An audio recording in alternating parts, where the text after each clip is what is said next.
Hello, it's Emily. Welcome back to my channel. It feels like it's been forever since I've seen y'all. I've been pretty busy with dog sitting and then going on vacation lately, so I haven't had much time to actually edit anything. So I do have a vacation vlog. Hopefully it'll be going live next week. It's going to be in 3 parts. But this week I figured I'd take a break of focusing on that video and doing my August reading wrap up, because I do have a small stack to go through. It's not as big as my normal reading wrap ups, but there's still quite a few books I did read. So let's hop right on in and I will talk about all the books I read in the month of August.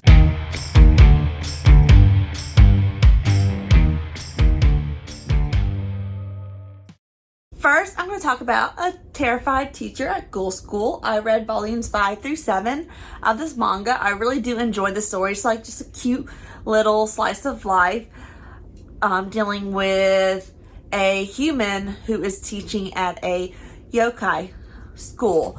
And basically yokai is the Japanese term for supernatural beings. So it's just a little cute, little quirky, fun story and full a lot of laughs and adventure. So I'm definitely enjoying these installments and can't wait to continue on with the series. Another book I read was The Mirror of Her Dreams by Stephen Donaldson. I initially started this book a year ago and put it down and lost interest, and I finally was determined to finish the book. I only gave it about 3 stars.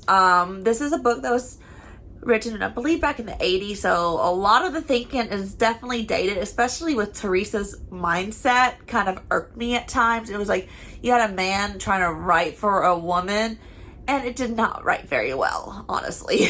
But I did like the premise of like the world and stuff, and basically this is Teresa gets pulled through mirrors into this new realm, and it's a political fantasy dealing with traversing through mirrors, and there's people called imagers that are able to bring those images and mirrors to life, and they believe that Teresa's one of these images brought to life. However, turns out she's something else. But I mean, it was an okay book. I do plan to continue on with the final book in this duology. It's just a bit of a chunker, so we'll see how that one goes. But I guess it is, a nice classic fantasy to get your hands on. If you do like those classic fantasies that might be a little bit dated character writing wise.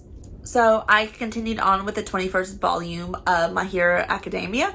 I really do love this manga series and love reading it, even though I've already watched all the episodes that have come out in the TV adaptation of it. But this is a nice little breather just to read and kind of get my mind off of stuff, and don't have to think too hard when I'm reading it.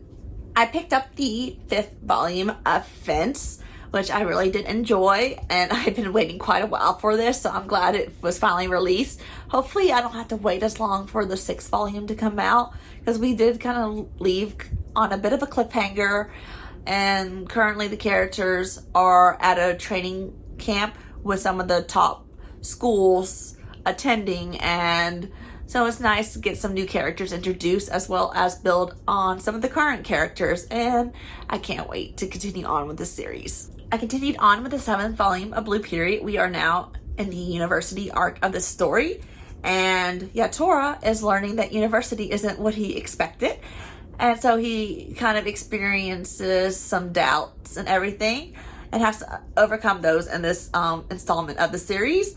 And I really do enjoy it, and I can't wait to continue on and see what else is in store for these characters. I decided to tackle more Stephen King and read 11/22/63. This was definitely a chunker and did drag on in parts. I believe I gave it 3.5, 4 stars overall. I did enjoy the time traveling story and everything. Of course, some of the stuff I didn't care much for, but that's kind of a recurring theme in all of his works I don't care for. But I did enjoy this despite its length, and I really enjoyed kind of the historical take I got on this, because in school, by the time we got to the 60s and stuff, we kind of brushed through all that, so we didn't spend much on those historical events. So it was nice getting a more detailed look of JFK's presidency and his assassination. So I did enjoy that and learning about that and Stephen King's take on that. But it was a good read and I did enjoy it. Not too gruesome. There were some definite bloody scenes, but this is probably one of his tamer novels. I decided to break out with the nostalgia and read the first volume of the Pokemon Adventures Omnibus Edition. And I really did enjoy reading this. I know this isn't the exact same as the anime I grew up watching back in the 90s. However, there are a lot of beloved characters that you do see make appearance in the anime here featured in this manga, as well as many new characters that I don't remember seeing at all in the anime. So I really enjoyed this and really brought back some fun memories from my youth. And I do plan on reading the other 9 volumes. So I did buy all 10 volumes. So I read A Strange and Stubborn Endurance by Foss Meadows. This was a nice little surprise. I wasn't expecting much from it because I haven't really heard anything about this book. I just happened to see it when I went to Books A Million one day. And I think I mentioned this book in a previous haul. Mine that I filmed a couple weeks ago. But I finally did get around to reading it and definitely did enjoy this. And it really was a great read. I love both of the main characters as well as the topics and issues this book tackled. And I like the way that the author presented them and also how she gave the main character a chance to heal from these issues that he had endured. So definitely a lovely and enduring read. Trying to keep it as vague as possible because I don't want to spoil it, because I pretty much went in reading blind, only knowing that this was a political fantasy with an arranged marriage. And so that's kind of what I want to present, because that's how I went in reading it. So I didn't read too much of it till I just read the first paragraph of the synopsis, like, ooh, I'm buying this. But this was a 4.5-star read for me, and I definitely enjoyed it. I geeked out some more and tackled the 4th volume of Cells at Work. Really enjoyed learning more about cells. Well, I guess relearning, because I learned a lot of this back in university, seeing them with a more humanized perspective, minus textbook biology when I was taught them. But it's great, enjoyable, quirky little read, and I plan on finishing out the series, hopefully before the end of the year. The last book I tackled was The Burning White by Brent Weeks. This is the final book in the Lightbringer series. And I'm sad that the series has finally come to a close, though it was quite a big chunker.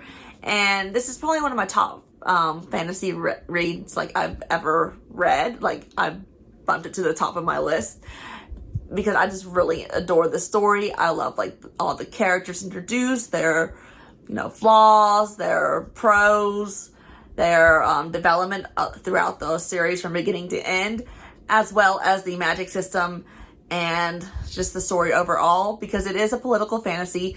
It can get pretty heavy at times, but I did enjoy that we got to dive deep into different viewpoints. Of course, Kip was probably my favorite viewpoint to read throughout the series, and then Gavin was a close second of mine.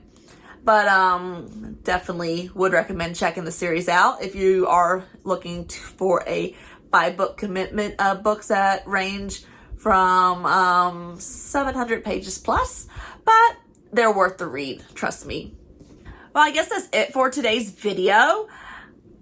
August was probably one of my smaller reading months. I was kind of disappointed that I didn't get to read as much as I wanted to and didn't bring in as many books as I wanted to. Though 3 of the books I did read were over 500 pages, so that is a plus, and I did get some chunkers tackled off my TBR as well as finishing a series. But, your girl was busy this month, so it was kind of hard for me to read with balancing my second job, which is house sitting, on top of taking my own little vacation just to take one, because I haven't gone on an actual vacation since 2018. So I needed that break and did not read much while I was on vacation. Instead, I just enjoyed the beach and just traveling around and once I'm done editing my 3-part vlog, hopefully I'll be posting that. And it's a little bit different than what I normally post, but hey, it's something. But I guess that's it for today's video. Hopefully I can read a lot more in September. However, I am pretty booked with my second job in the month of September too, as well as October. So, I mean, that's a plus because it's extra income for me. But, I mean, it does cut into my reading. However, hey, job's a job. You got to do it. But I guess that's it for today's video. I don't know how many times I've said that already. I will see you guys next time. If you enjoyed, feel free to click the like and subscribe button down below. Also, share in the comments what books you tackled in the month of August and if you were able to accomplish all your reading goals or not. Because I know I definitely didn't. But I guess that's it. And I will see you in my next video.